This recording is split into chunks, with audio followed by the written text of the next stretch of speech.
শুটকি মাছের ঝাল। আজকে কি নিয়ে এসেছি?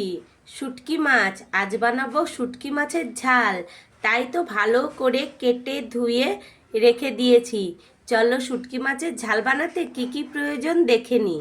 শুটকি মাছের ঝাল বানাতে প্রথমে আমাদের প্রয়োজন শুটকি মাছ, পেঁয়াজ কুচি, আদা রসুন বাটা, অল্প একটু আলু কুচিয়ে রেখেছি, সাথে টমেটো, গোটা রসুন দেব জন্য গোটা গোটা রসুন রেখেছি। আর ঝাল অনেকটাই লাগবে, তাই অনেকটা পরিমাণে কাঁচা লঙ্কা কিন্তু আমি কেটে রেখেছি। চলো এবার রান্নাটা শুরু করে ফেলি। কড়াই বসিয়ে গরম করে নিয়েছি। এইবার দিয়ে দেব অনেকটা তেল। তেলটা কিন্তু গরম হয়ে গেছে।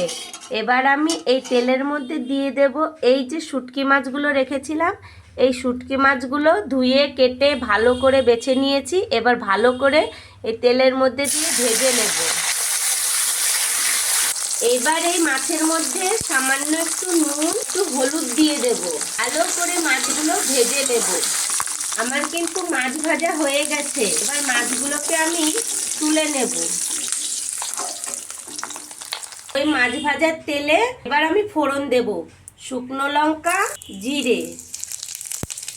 ফোড়নগুলো ভাজা হয়ে গেছে। এইবার এর মধ্যে দিয়ে দেব সামান্য একটু আলু। আলুগুলো একটু নাড়াচাড়া করে দিয়ে দেব কাঁচা লঙ্কা। কাঁচা লঙ্কাগুলো কেটেছিলাম সেইগুলো দিয়ে দেব। আর দিয়ে দেব কুচিয়ে রাখা পেঁয়াজ।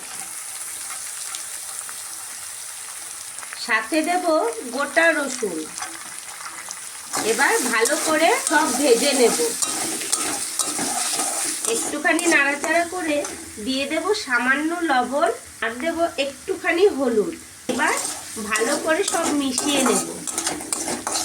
সব কিছু ভাজা ভাজা হয়ে গেছে। এইবার দিয়ে দেব জিরার গুঁড়ো। সাথে দেব আদা রসুন বাটা।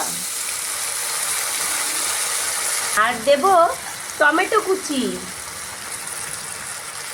সব একবার কষিয়ে নেব।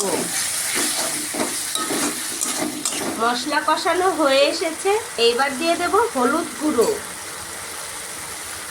স্বাদ মতো লবণ, ভেজে রাখা মাছ।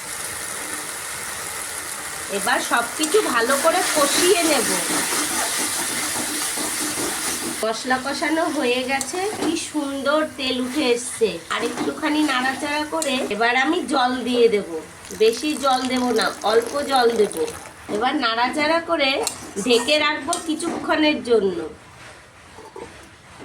এবার ঢাকনাটা তুলে নেব। সুন্দর কালার এসেছে। আমার রান্না প্রায় হয়ে গেছে।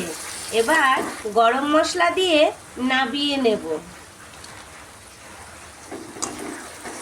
রেডি হয়ে গেছে শুটকি মাছের ঝাল। সবাই একটু বাড়িতে রান্না করে খেয়ে দেখবে। কেমন লাগলো কমেন্ট করে জানাবে।